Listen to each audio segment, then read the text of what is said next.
Like his murals, Shawn Dunwoody is seemingly everywhere. We often hear him talk about this project or that project, but I wanted him to talk about himself, and thankfully, he agreed.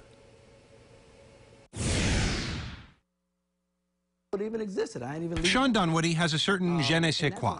Maybe it's from where he grew up in Rochester. I was born in Le Crescent. Still reside in Le Crescent.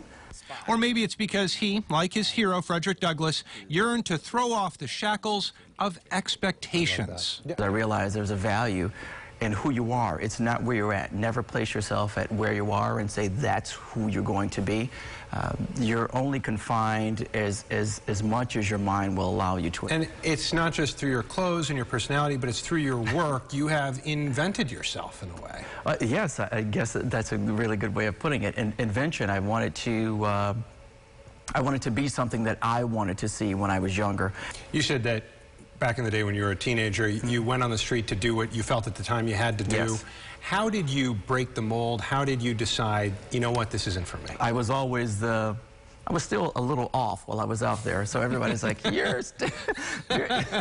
you shouldn't be out here with, you know, I would wear things like, you know, dried chicken bones and dried frogs around my neck, so a little like, you are a little different. Maybe you shouldn't be out here, bro, with your painted pants on and everything else. So even though you may think that, you know, here's someone on the corner who's trying to provide for the family in a system right now, those individuals were actually my first support system to say to me, you don't need to be here, bro. Go do something else. We got your backs. He left the corner and arrived at the wall.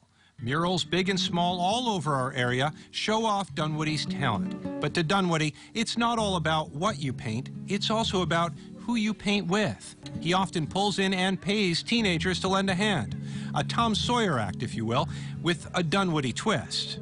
You don't know who you're going to pass the baton on to actually shape their neighborhood and be the town crier for what is right and what needs to happen in their neighborhood. And then they, too, can use uncommon creativity to uncover constant commonalities. People are people. They generally want a beautiful neighborhood. They want connectivity. And they want some energy. So regardless of where you are, I've seen the same pattern play out no matter where I am. If you want to catch Dunwoody in action, when it's not raining, of course, he's currently working on a project at High Falls that will allow people to appear like they're sitting on the falls in pictures. It's a little hard to explain. You're just going to have to go see it for yourself.